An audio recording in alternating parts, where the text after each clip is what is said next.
And we are back with another morning roast edition of the Black with No Cream podcast, where every Wednesday morning we deep dive into creative topics with the goal of giving you a daily dose of motivation and inspiration. I'm your host, Ben Haggerty, aka Ben Real Verse World. This is my co-host, David Malavi. What up, Dave? What's up, man? How you doing? I'm doing fucking great, man. How are you? I'm pretty good. This is our first recording of 2020 morning roast, I think. Technically, I think we released some in 2020, but this is the first recording. The physical recording of the morning roast. Feels good. Feels, I feel like I'm better than I was last year. I feel better. Yeah. We're locked in. We're ready to go. Yeah. I just got over being sick for like a month straight. So I feel like now, as of today, I feel 100%, which is dope. Or 99%. Tomorrow I'll feel 100%, which is cool. By the time this comes out, 100%. yeah, Stay tuned, Ben's guys. going to be doing great. Anyway, today's topic is called You Should Find a Mentor. Mentorship, I think, especially in the creative field, but pretty much in every field, plays a big role in everyone's lives. My career came together because of mentors. Dave's career came together because of mentors. Super key to have one. Some people, I think, find a struggle of obtaining a mentor. It doesn't always have to be a physical mentor or someone that you meet with in real life. But if this is your first time listening to the podcast, you're probably wondering, what the fuck is Black with No Cream? Great question. Black with No Cream is the illest educational resource for content creators fueled by caffeine. Or at least I take my coffee black with no cream, but you can drink or not drink whatever caffeine you fuck with and still be a part of our community. We have thousands of members from all around the world working together by sharing content, asking for feedback, passing tips and tricks along to one another with the goal of pushing each other to become the best motherfucking content creators on earth. And you can join our private group if you want to by going to bwnc.com/join. We would love to fucking have you. Please join. And without further ado, I bring to you this morning roast episode in the second most epic podcast intro ever created right motherfucking now.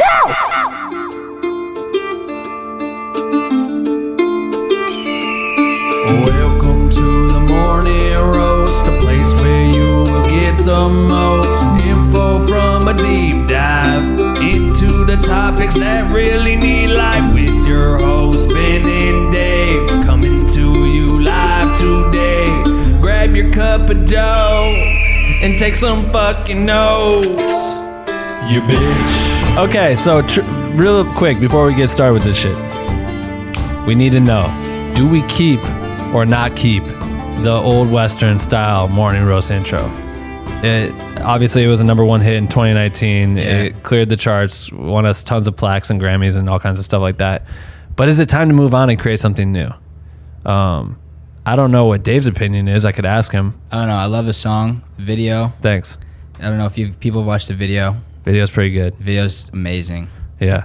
But could we do better? I don't know. Comment time. Everyone hop on YouTube. But we'd honestly love to know if you guys like it, think it's funny. Yeah. Do you enjoy listening to it? Because it's funny. There's, you listen to a podcast like often, and the jingle becomes like something you kind of jam to. Like, I'm wondering if people kind of welcome to the morning roast. Are people getting into this? Like, all right, I'm about to get hyped. Right. You know? I don't know. Yeah, let us know in the comments, please. That'd be awesome. Other current events. We just finished our competition with Diesel that we started last year, which is cool. Round one finished. We picked 3 contestants that moved on to round 2.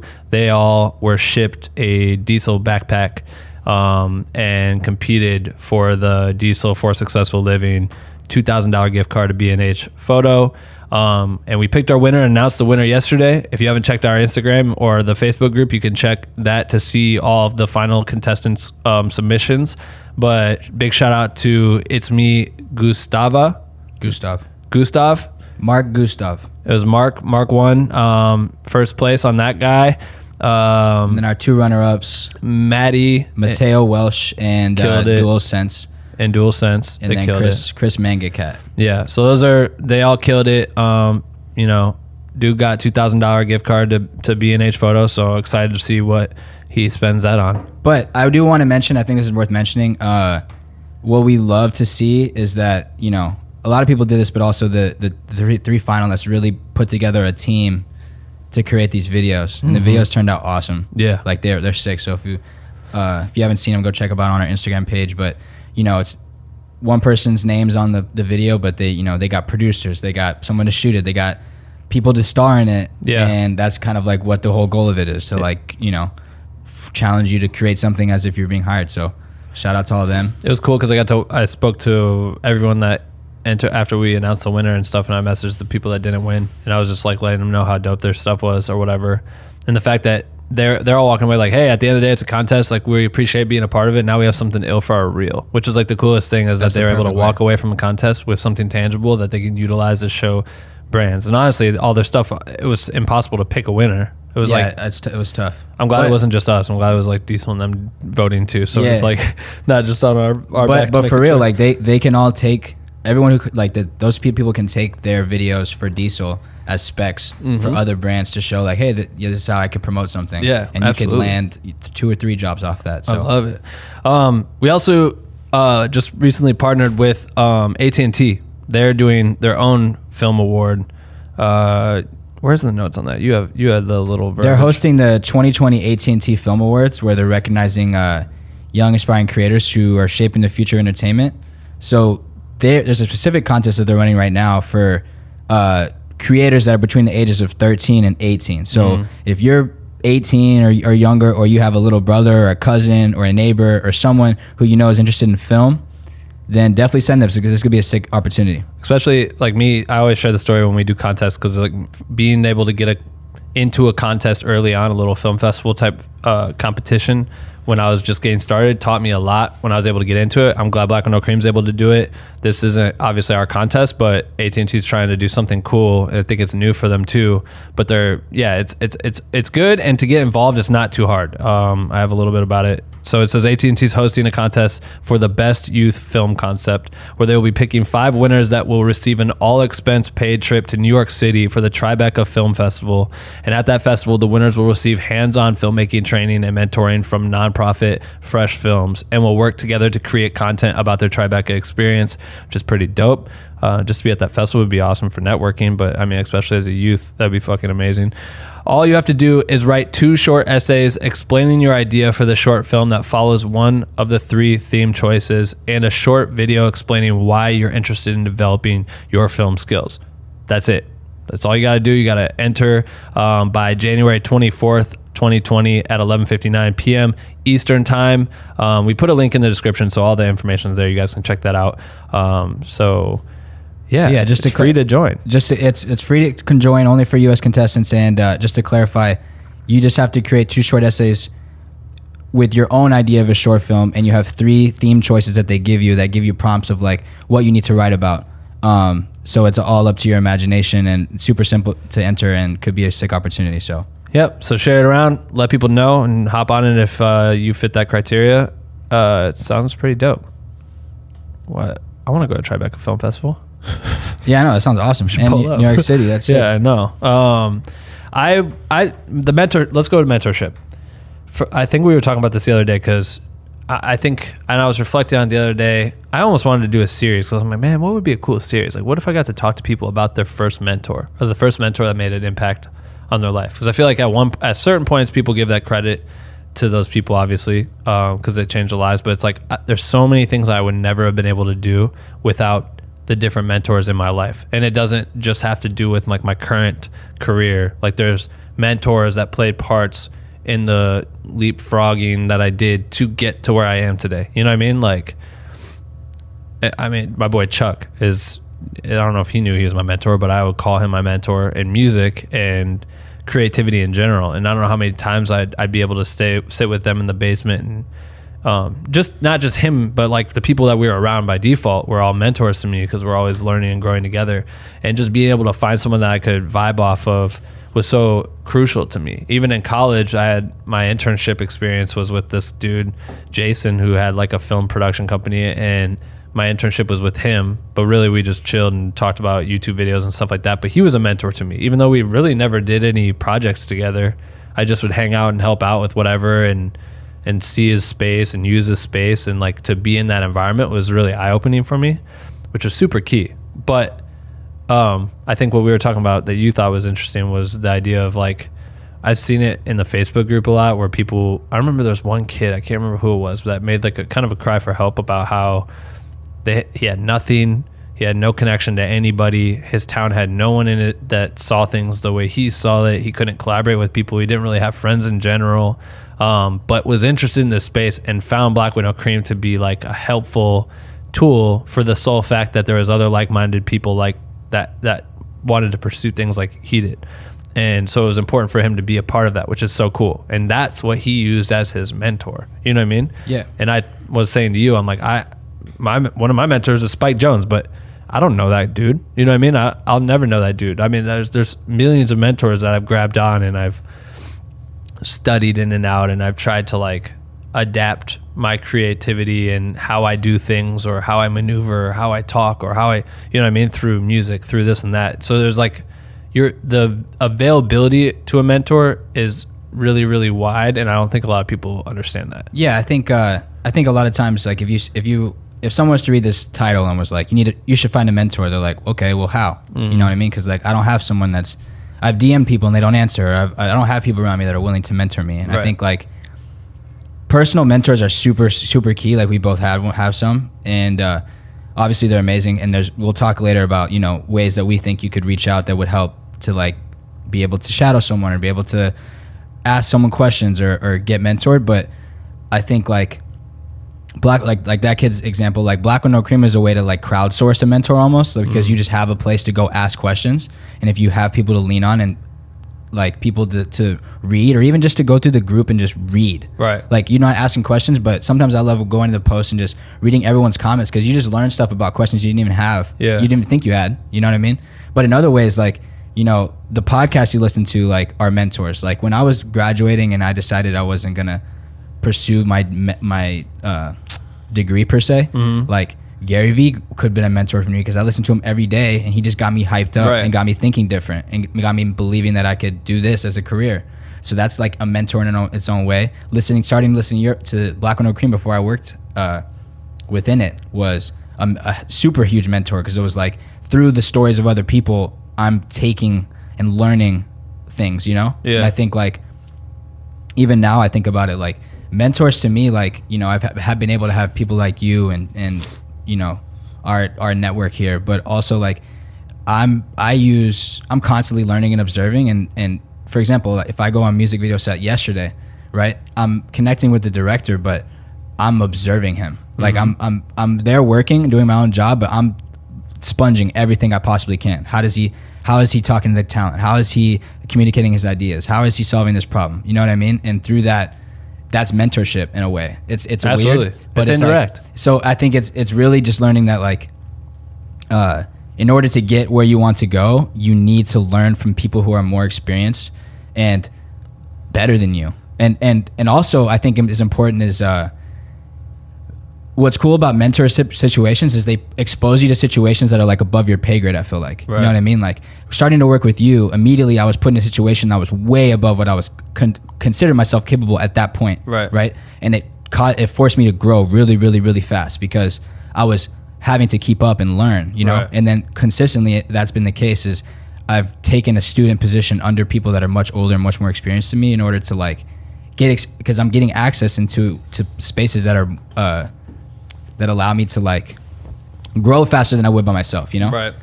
And I feel like we're in like sorry, I'm taking my fucking hoodie off. I'm hot as shit. We're in the best time right now because the internet is so easy to pull shit from. Like the fact that you can get online and, you know, maybe not get a response from someone, right? Like they're not physically talking to you. It's the same thing as you going and watching the director from a bird's eye point of view. You know what I mean? Like he's not or she's not holding your hand and walking you through like, this is why I said this to that person. This is why I had the DP move over here. Exactly. This is why. They're not saying that. It's up to you. It's up to you to take and get what you can from it. You might not know why they made that decision, and that might be a question you would want to ask them if you had a chance to like, hey, why did you do that? And they can explain it to you. They may not. But most of it, as much as you can, I would say that you would be able to soak up like 70% of what they did, the tricks and things that they added to the video. And that, you know, I'm just saying that as an example. Yeah. But like, that's an opportunity for you to do it. You can do that same thing through books, podcasts, like the ability to say like Gary Vee we can be a mentor. Like this podcast is a mentorship because we're able to talk about things that you may not have been able to learn elsewhere.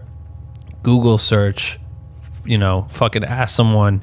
We may have intel that people don't share or give you through conversations we have with other people or these conversations we have with ourselves, etc. So it's like you can look at these different things as a mentor and grab onto that. You may never meet us. You may never get to chat with us. You may never get to have an extensive conversation that answers all of your questions from A to Z, but you still have the opportunity to get 60% out of us through the things that we throw on the wall and it sticks. 100%. Now, how do you absorb that? How do you utilize that? And what you do today and tomorrow and the next day moving forward is up to you. I remember the first day I was on set, and I'm sure it's the same thing for you. You come on a set and you're just like looking around like, holy fucking shit. Like, there's 80 people here moving lights around and setting up cabling and attaching shit to a ceiling. And I'm like, I would have never been able to orchestrate this by myself before this. Like, I have no idea how I would even, what the fuck is that person's department called? You know what I mean? Exactly. Like, I made a fool of myself, like, not even really, I made a fool of myself, but it was like trying to help out, and I had no idea how to help out as a PA or whatever. Like, hey, can I help you guys carry lights? And then, or can I set these cables down? Like, yeah, string this from blah, blah, blah, and put the stinger on that. I'm like, what the fuck's a stinger? I know, the lingo. Yeah, and you're just like, what the fuck? And they're like, copy. And I'm like, why is he talking like a soldier? I don't understand what the fuck's going on. And then I go back to Iowa like,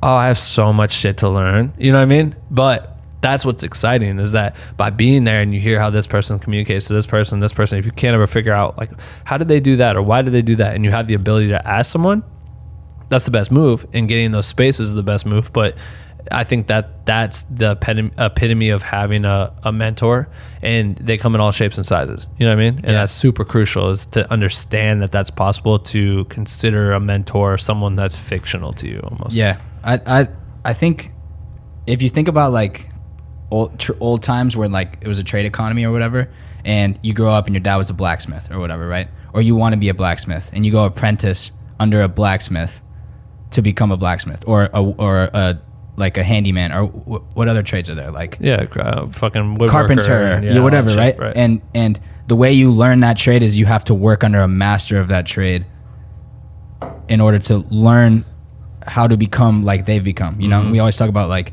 podcasts is a great way to learn how successful or people are successful so that you can become successful. Right. And I feel like the same thing applies here. Like, if let's say you want to be a film director, right? You want to direct feature films. Now, I would definitely encourage you to go out and just start making films now, whatever way, because that's how you're going to get there. But also, there's an incredible value in like, you're almost like, let me put it this way, like, without mentorship, you're like oblivious to what you don't know, I feel like.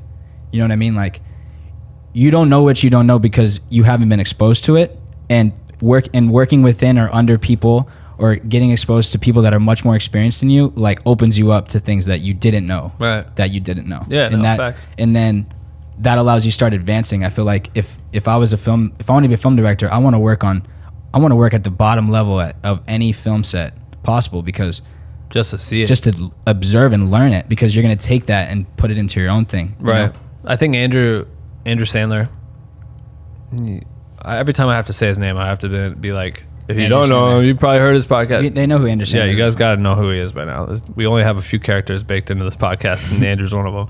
But Andrew always tells a story about how one of his mentors was Anthony Mandler, who's a massive, commercial director, music video director. And that's someone he looked up to in college, and even before that. I mean, we all did. That was, honestly, I didn't know anything about the music video industry, and Anthony Mandler was one of the only names that I ever knew as a director that did these big music videos. And he got a chance to get coffee with him one time, you know what I mean? And so it's like he had the next step happen to him in a long distant, only like one-way street mentorship program, where he just was mentored by observing every piece of content that person ever put out. He would study every angle. He would sit there and watch every BTS video. He would read every article. You know what I mean? I don't think podcasts were crushing at the time, but any interview, he would try to absorb all of that. And that was intel on his favorite person and how his favorite person did his shit. Right. And then he got a chance to like sit down with him, and then you get to this and this and that. And now he's got a relationship with this person, and earn the respect over time of like, I'm a person that's going to be around for a while. You'll know me. You know what I mean?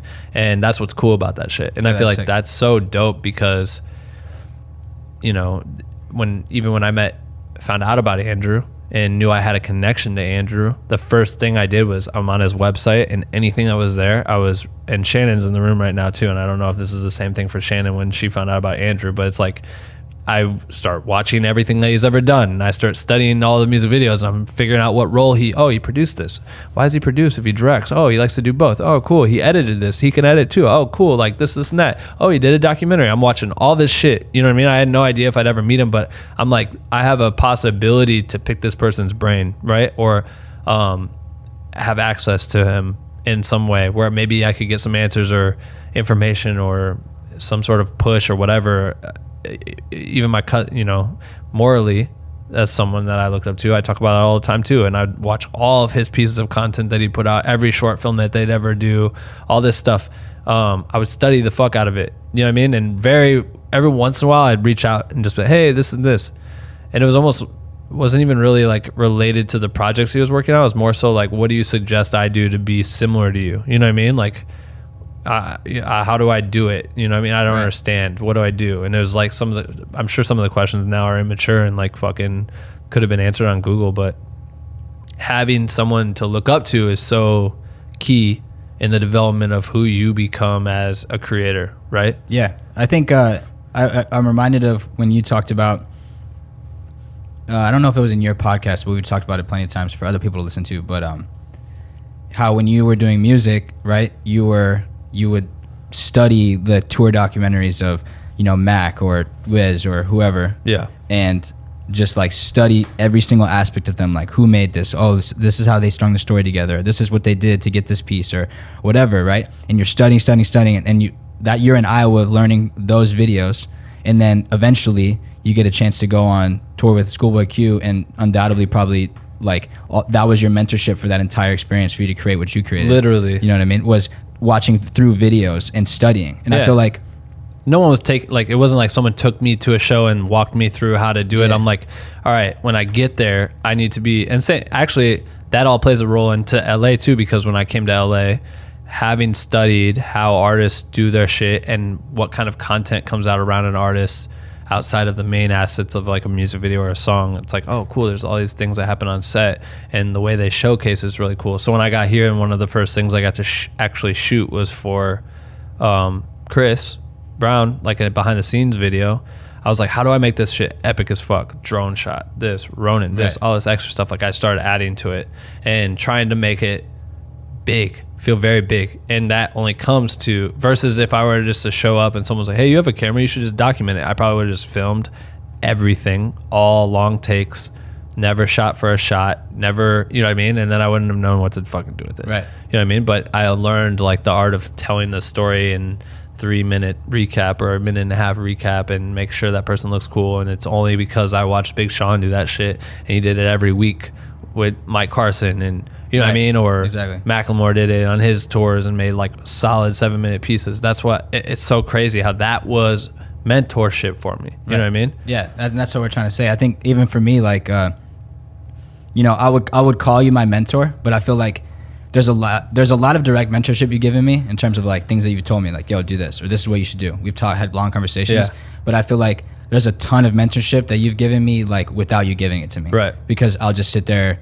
But you're good at you're good at really, you're really good at soaking shit up. Like, and I'll know when you're like, what, like I could see you do math calculations and shit. Like if I'm talking to a client and stuff and I look at Dave has like a face of like, I'm not just hanging out here. It's like I'm in school. Like there's a school face that you have, and then like a face where you might not necessarily care about. Like if I'm talking to a random person and I talk to him for an hour and a half, you have a face of I don't give a fuck. Right. But if I'm talking to whoever, you're like hearing how it's done, and I know for a fact you're able to walk away with that and say that exact sentence to someone 6 months from now. You know what I mean? 100%. Like you've stored it in a way. Yeah, I really try to do that with everything. That's what I was talking about, like on set. Like and that's what I want to get from my perspective of this podcast topic is like, really study. Like when I was in San Antonio for this and I was listening to this podcast, like it's more to just listen to our podcast interviews and just be like, oh, he did this and then he did this and now he's this. Right. That's the shallow level. Yeah. You like within the podcast, there's like real lessons. Like there's things that people say that make you think different, and you write that down. Like,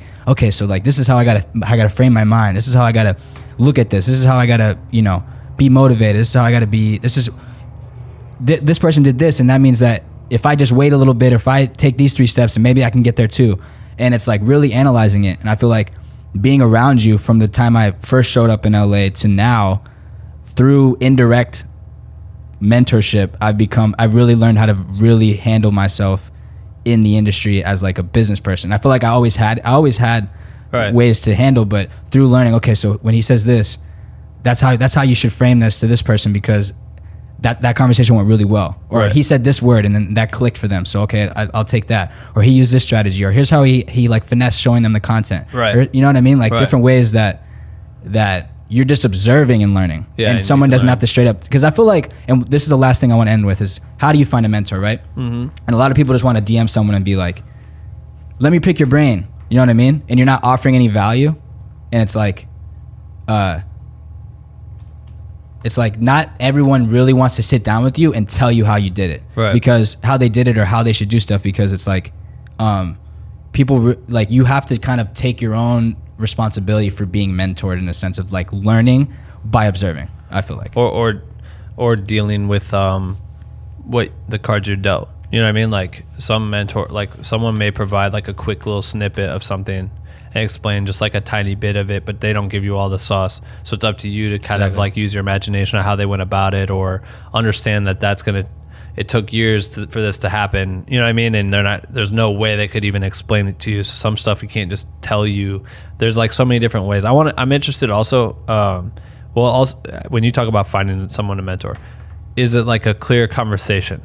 Does someone have to ask you to be their mentor? And this is an actual question. Like, do you think, say someone finds somebody that they respect and can make conversation with. So Andrew finds Anthony Mandler. Let's use that example. When he sits down for that lunch, is it now something he should ask Anthony, would you please be my mentor? I don't think so. Right. I think that's what I really wanted to end this with, is I don't think so.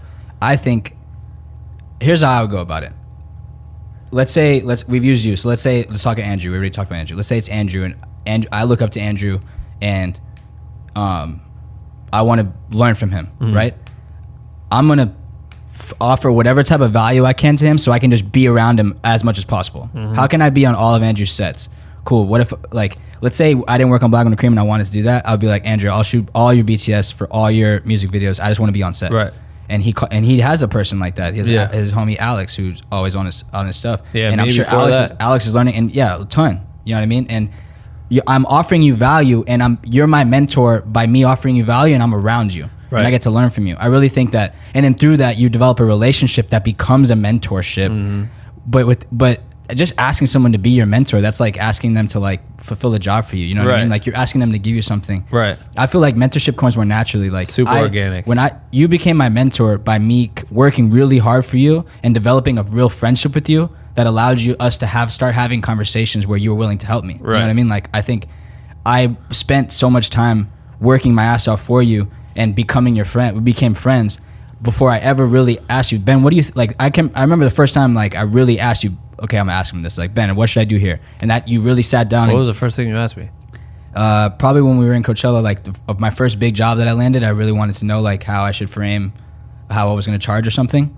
You know what I mean? The first thing you asked me was when we were at Coachella? No, like I'm saying like, yeah, I really tried for the longest time to not really ask you like, Ben, help me with my own shit. Right. Because my point I'm trying to get is like, you tried to provide as much value to me versus before I ever fucking, I need this too. Well, because like, let's say you go to someone, hey, I'm a mentorship. How do I do this? Like they can answer that question, but they're not going to do that for everything that you ask. Right. You know what I mean? Yeah. Because you're making their life harder. Right. So you provide value, and through a friendship, you become a person that they're willing to sit down and be like, yeah, and then you can go to them. Like, think about how many people know you and have your number maybe, and will hit you up with a question, and you're not just going to go right away and start helping this person out or really get on a call with them. Well, that's what I was going to bring up, is like how to fuck up a mentorship where people like have access to certain things and then abuse it in a way where they feel okay, so that's the thing. It's unwritten that this is your mentor, right? It's unwritten. So for you, that may be your mentor, but your mentor might not have any fucking clue that you think that.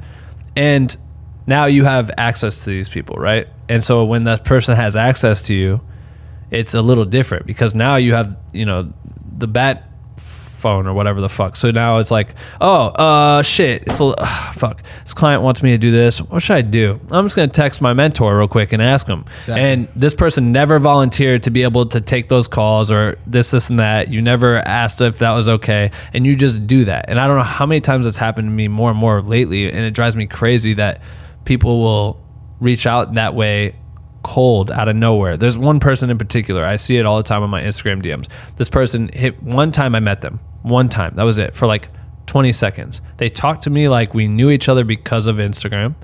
And I'm like, I don't know who you are. And then right after that, and during that conversation was like, hey, yo, how do you do this? Right away, it was a couple questions. And it was cool because we're in real life. I'm like, oh, I just do this and that, bet, whatever. And then we walk away. And then the next like 2 weeks later, yo, what's what's the camera lens that you use? Like, send me a link to that. What? And I'm like, who is this? And I'm like, oh, this is that person I ran into at one time. And then from then on, it was always like, hey, do you have anybody like this? Hey, do you know, can you tell me this? And it was just all these things. Like, I need this from you. And I'm like, dude, I don't know who the fuck you are. And that's the worst way to go about it. Like, if I would have started doing that to Andrew, yo, do you have anyone that can let me fucking come on set with them? Hey, can you do this? Can you take me over here? Can you pick, like, he would never fuck with me. You know what I mean? But I went the way you go about it and find a way to say, yo, I'm willing to do whatever it takes. I'm going to not bother you. I want to be I want to be as far on the wall as possible in the smallest fly you've ever seen. You know what I mean? Let me be here. I'll help out whenever I can. Whatever you need, I got you. That. Then naturally you start working. Like in that case, I'm with him. So if I'm with Andrew and all of a sudden we have to drive somewhere, say like during the times when I'm with him where I'm going to be a sponge, those meetings and things like that, I should have my mouth shut. Then we hop in a car and we have 30 minutes because we're stuck on the fucking 101 or some shit. And I'm like, yo, when you were talking to him, what did that mean? Exactly. And then that's a great time to ask the question because we're just sitting there in the car. Exactly. And there's no pressing meetings. He's not on calls. I don't have to bug. And now those were great times to learn a lot because 100%. As soon as we'd leave a meeting, I was able to walk away from the meeting being like, I have no idea what the fuck just went down. And then he's able to tell me exactly what just happened. I'm like, wow, that's amazing. All right, cool. And then the next time it happens, I'm like, oh shit, this is exactly how it happened the first time. Right. You know what I mean? And then that's a great way to do it. But I think there's ways that you can ruin you can ruin that relationship really quickly, and it's just simple things that you just have to take a step back and be like, is this worth if I have a connection, if I have the bridge built, is this worth that time? Is it worth it to hit this person up about something like this? I used to consider like phone a friend. You know what I mean? Like if you're on a, you get 3 times, right? Yeah, like you don't want to use up your time. It's like you have certain chances to get this person's attention. Yeah. And I feel like maybe we should step back for a second because this is gonna be called You Should Find a Mentor, right? But I really think the way to go about it is you can't really ask someone to be your mentor. You could, but it's probably not the best way to go about it. And also, there's no reason in labeling it. It's what it means is putting yourself around people that you look up to, people that are more experienced than you, people that you can learn from indirectly or directly, right? And through that process, you have found a mentor. Right. And I think that's the way to go about it. You know what I mean? Like, I've never asked anyone to be mentors, but I've been lucky enough to position myself around people that are much more experienced and much more talented than me, maybe, and be able to just always be learning. And through that, they're my mentors. I never asked you once, hey man, you're my mentor, but right. We've been together for so long that obviously I've learned a ton. Right. So that if I was to tell you all the things I learned about you, I wouldn't be able to. Right. But so you're my mentor. Yeah, but exactly. You never agreed. The way I did it was, I really think it's an exchange of value. You know what I mean? Like, that person, who do you look up to and could reach out to? What can you offer them that would genuinely help them regardless of anything you could receive from them? Right. How can you help this person? And then offer that. And by offering them that and creating a relationship of value, you can be around. You can develop a solid working relationship with someone and then learn from observing. Right. You know and it's also like, what's pressing, like, to be just for the no-nos. And I don't know how many times this happened where I'll get a text. Like, there's just grips of people that will text me that I'm like, why are you texting me? You know what I mean? Like, maybe, and you always laugh at it because it's like, well, you fucking quit giving people a number and shit. I'm like, I know, but people will put me on the spot. Like, yo, what's up with like, you know what I mean? And it's just like, God damn it. Like, all right, yeah, take my number, blah, blah, blah. And then you just hope for the best that they're not going to be some abrasive like person. Like if I start texting all the people that I have that I looked up to all the time, my number is blocked. I'm not getting it. You become that person. And that shit's terrible. And so like, and I've seen a lot of times where the people will hit me, hey, question, how do you blah, blah, blah, blah. And I haven't responded to it yet, or I'm in a meeting or whatever the fuck it is, and then like 45 minutes later I check my text, and then I was like, and they're like, never mind, I already found the answer to it, thanks though. And I'm like, dog, what? Like that's for a fact the shit you should never text someone. Like the way I would really go about, like, and I just want to say this because the way I would go about that situation, if I met you and I got your number, I would not text you until I had something to provide. Like I would be like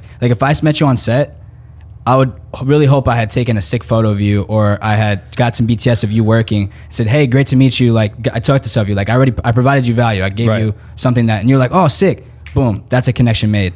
And then, but then how do you deal with it? Then what do you do with that?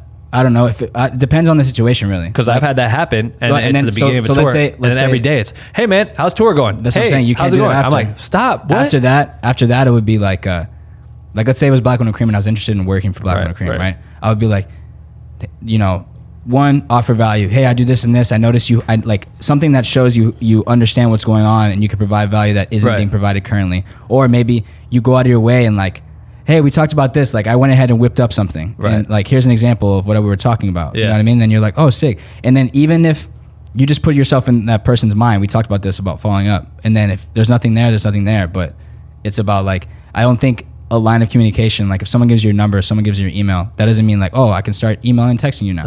You know what I mean? No, every idea you have isn't the best idea in the world. And sometimes it takes like sitting on that shit. Like think about how many ideas I come up with, and like I could be like, oh, I'm going to text this to this artist. And then I'm like, oh, I should put it in a deck or whatever. And then all of a sudden you get to putting it in a deck and you're like, nah, that idea sucks. What if I switch it to this? Oh yeah, this idea is, and all of a sudden you spend a week and you crafted that idea and now it's like bulletproof. But the first idea was actually trash. And if I would have texted the trash idea to the person that the idea is for, it's over with because you gave them a bad idea. Right. You know what I mean? Like, and also we talked about channels too. Like if I was proposing something, I really want to propose in email because I'm not going to violate like the personal. Like you gave me the number, I'm not just going to start blowing it up with that stuff when there's like a channel for that, like an email that can sit there. Right. You know. Also, this is a tangent. This is a tangent, but also when you go back to finding your mentor, we're not saying that it's not okay to ask someone. It's okay because I think people have done it. We're like, yo, I really look up to you. I really would appreciate. Could I mentor under you? And that's okay because some people may have time to be like, actually, yeah, you could come through. I mean, you might low key just be asking if you could intern. And that's basically what you're doing. But like, it's okay to ask that question. We're not saying it's not okay. But I think most of the time you don't necessarily need to because they can just be a mentor indirectly. And that might be more powerful than you trying to pull their hair in a different direction. You know what I mean? Than where they wanted to go or whatever. I think another thing to note quickly is that like, I don't think... Like you may look up to like say some photographer you look up to, right? That person just may not. I feel like people that are willing to mentor or people that are willing to like help are a certain type of people. There are artists who aren't those people. Right. You are one of those people. Yeah. We have been like there are other people that are willing to provide opportunity. They're willing to give back. They're willing to help a hand. They're willing to teach you something. Right. There are plenty of people that are not like that. Mm-hmm. There are plenty of people that don't answer their DMs or don't care to reach out to other people. Right. And so not everyone is just I look up to this person. I want to mentor them. Doesn't work like that. Right. It just doesn't. So it's like you can't just go seek one. Like, you know what I mean? Yeah. And there's a million people that are probably if by the time you already thought of the idea, there's a million people that are also thinking that idea and they've heard it enough. Like it's just we're in a time where it's way too easy to absorb everything. And if you're going to start that as a habit, which you should, absorb everything possible. Like some people will be like, oh, I love everything you do, blah, blah. I just want to pick your brain and I just want to be like you. And do you have any advice? And I'm like, my advice is have you heard every episode of the podcast? Don't ask me my advice unless you've absorbed everything I have on here because everything I've done on here is already for people like you. You know what I mean? Like that's why I've done this. On top of it, have you seen all my work? Have you tried to find everything that I've ever posted and tried to learn about it, how I did it and all that? Like that's stuff that someone should just do naturally. If you find someone you're obsessed with or that you want to be like or whatever the fuck, absorb everything, learn everything that they've done, or find access to everything. Like we were just talking about websites. It's great to go to their website and start watching everything they've done. You know what I mean? If that's what you want to do or be like, you should know exactly what they've done to date. And most likely that's not even all their shit. They left shit off, but it's out there. So it's possible to lurk. Like, you should be a fucking lurker. And by being a lurker and really digging up shit and doing your homework and writing things down and you know what I mean? Like, that's how you learn. That's the best way to fucking learn. I don't know. We're saying the same thing over and over again. Yeah. I think we got into a This is spot. good. This is good. Shit. Fucking first one, 2020. Feel good. Yeah, Got the it did. coffee rolling. I know. I feel great. As you know, we always end our morning roast with the question of the day from our Patreon community. And if you want to have the chance to have your questions answered on the podcast, you can sign up now, jointhehomies.com, ask your question in our private Discord channel. We have a thread called Question of the Day where you can post it. This one goes to Trey Visuals. Trey said, question for those of you who shoot concerts. I was hired by the main act to do a recap of the whole concert. Since then, I've had some of the opening act hit me asking for raw footage of their sets. Do you guys typically give that out? I've shot a couple concerts and never had this happen, so I'm wondering. I don't know if you're saying, like, if you shot every show and they're asking for that footage, or if they're asking for raw footage of the main act. I don't know. Just depends on what they're doing. I think if you're getting hired by, say you're getting hired by the main act to shoot their show and you shoot the shit out of it, maybe you got paid to bring like 2 camera operators or something, you shot it 3 ways and you have all this footage, and then the opening artist is trying to make their own promo video or something and utilize the footage that you were paid to shoot, that would come down to your client giving you permission to share that footage out. So I would ask them first, because it's ultimately their decision. They paid you to do it. But if you're just casually pulling up to a show, shooting a show, and you got some cool concert shots and this artist would like to use it, or saw you filming during their set and they'd like to use it, you can either ask them to give you a bag for that or just give it to them. I've sent tons of footage to people that I've shot just because I have extra footage, or I was like, yeah, I shot a couple of songs. Let me send you some raw footage just so you have it. Yeah, I mean, if you were specifically hired to shoot all the opening acts and the main act, then yeah, ask the client. If you just pull up to the opening act and you shot it, then you could hassle them for money. But if it's just they just want a clip to promo, then just use that as a you know, what do you call it, like an opening to a relationship. Yeah. Just finesse off that. Right. You never know, but I think a lot of people get super caught up with, like, do you give raw footage out? Like, I wouldn't just send you a Dropbox of raw footage. Like, what do you need? Oh, you need a clip of this song? Let me see if I have it. Oh, I don't have it. Or Right. I do have it. Right. Clip it off and send it to them. Exactly. Yeah, cool. Hopefully that answers that. Make sure to leave your question of the day in the Patreon. Big shout out to everyone that leaves reviews on our podcast, on Apple Podcasts. We fucking love that shit. We're going to highlight a couple of the reviews. We do that every single week and send out stickers to those of you that leave reviews, just because that shit helps us make this podcast reach more people. So today's review goes to, I don't really know how to say your name, EAMTVE. Might not be a name, might be a handle, but you gave us 5 stars and said BWNC is better than school. We appreciate that. It says, Black with No Cream honestly deserves the most recognition on earth. This is the realest it gets for all creators out there. Black with No Cream is a tool that must be utilized if you're trying to make it. You gain tons and tons of inspiration and education that schools can't teach, because Black with No Cream is always sharing actual creator experiences, all the bad and the good. Learn from your mistakes and understand that everyone on this show has been where you're at. You're not alone. That's so fucking true. It's selfless, really, and the team must really be recognized for their due diligence and killer mentality to share their knowledge without expecting a bag. Fucking appreciate that review. That's a fire. You picked a long one. That was a long one, but goddamn, it was good. Thank you, bro. Thank you. We got your Instagram handle, so we'll send you a DM and get your address so we can send you out those stickers.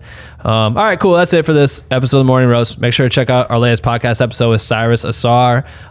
We go deep on depression and suicide awareness, and this guy speaks all over the country talking about that stuff. It hit some pretty real moments in that. And stay tuned this Sunday for our interview with OG Mako. That's dropping Sunday at 6. Cool. New episode every single Wednesday and Sunday. We'll see you in a few days, you bitch.